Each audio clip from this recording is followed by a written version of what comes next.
দর্শক, আরো একটা গোপন খবর সামনে আসলো। সেটা হচ্ছে শেখ পরিবারের ৩ ফাউন্ডেশনে ২,৫০০ কোটি টাকার উপঢৌকন। বড় ব্যবসায়ী গ্রুপ এবং ব্যাংকগুলোই ছিল অর্থের যোগানদাতা শেখ পরিবারের নামে, যেখানে শেখ হাসিনা, রেহেনা, জয়, পুতুল, টিউলিপ, ববি এরা যুক্ত। সেই সব দিক একটা ফাউন্ডেশন, সেই ফাউন্ডেশনের টাকার উপরে টাকা, টাকার পাহাড়।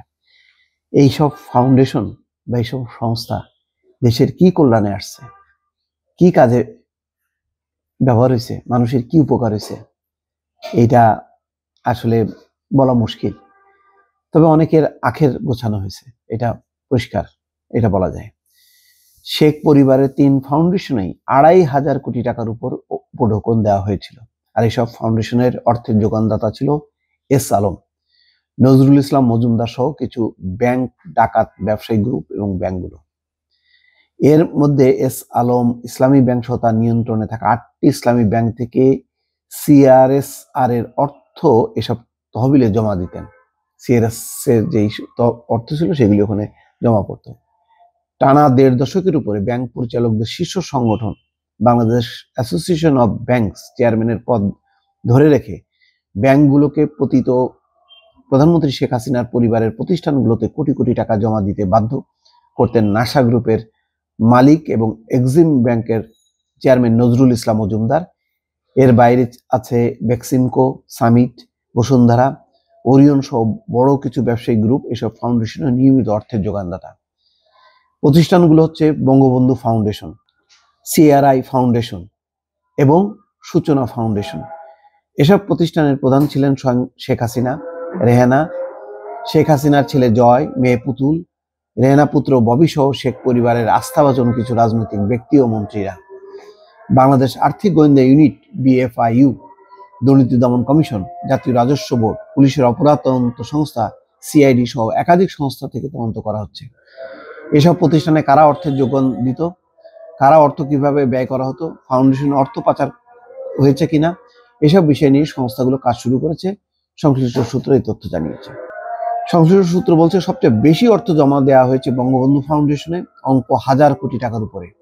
এই প্রতিষ্ঠানের প্রধান সরাসরি ছিলেন শেখ হাসিনা এবং তার বোন শেখ রেহানা। এই প্রতিষ্ঠানে সবচেয়ে বেশি অর্থের যোগান দিয়েছে দেশের বাণিজ্যিক ব্যাংকগুলো। আর এই ফাউন্ডেশন অর্থ উত্তোলনের সরাসরি দায়িত্বে ছিলেন ব্যাংক খাতের মাফিয়া হিসেবে খ্যাত নজরুল ইসলাম মজুমদার। তিনি বিভিন্ন অনুষ্ঠানের কথা বলে বিভিন্ন ব্যাংকের চেয়ারম্যান ও পরিচালকদের বাধ্য করতেন এই প্রতিষ্ঠানে অর্থ জমা দেওয়ার জন্য। বিভিন্ন ব্যাংকের প্রধান নির্বাহী ও চেয়ারম্যানরা দীর্ঘ লাইনে দাঁড়িয়ে থাকতেন কোটি কোটি টাকার পে অর্ডার নিয়ে। আর এ সময় পতিত প্রধানমন্ত্রীর পাশে ঠাই দাঁড়িয়ে থাকতেন নজরুল ইসলাম মজুমদার। একজন এমডি এবং চেয়ারম্যান পে অর্ডার নিয়ে পতিত প্রধানমন্ত্রীর হাতে তুলে দিতেন। এসব ছবি তুলে বিভিন্ন গণমাধ্যমে বিজ্ঞাপন দেওয়া হতো। এভাবেই নজরুল ইসলাম মজুমদার পতিত প্রধানমন্ত্রীর আস্থাভাজন হয়ে ওঠেন।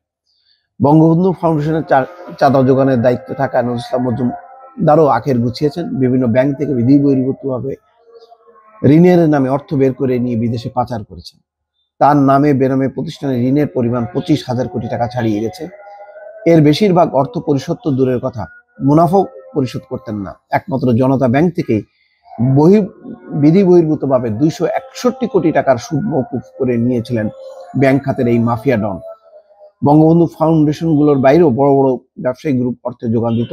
বিভিন্ন গোয়েন্দা সংস্থা তদন্তে এসব বিষয় বের হয়ে এসছে। আরেকটি চাঁদা কালেকশনের ক্ষেত্র ছিল সিআরআই ফাউন্ডেশন নামক একটি গবেষণা সংস্থা। এই ফাউন্ডেশনে বিভিন্ন ব্যবসায়িক গ্রুপ প্রায় ৫০০ কোটি টাকা যোগান দিয়েছিল। সিআরআই ফাউন্ডেশনে সরাসরি যুক্ত ছিলেন শেখ রেহানা, তার ছেলে ববি, হাসিনা ছেলে জয় এবং মেয়ে পুতুল।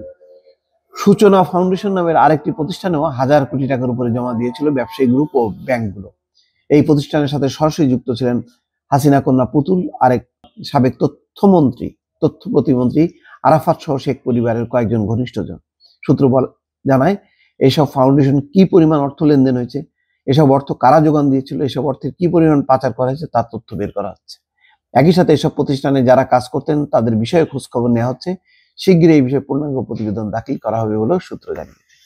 এইসব হলো সব টাকা পয়সা লুটপাটের ফাউন্ডেশন সংস্থা।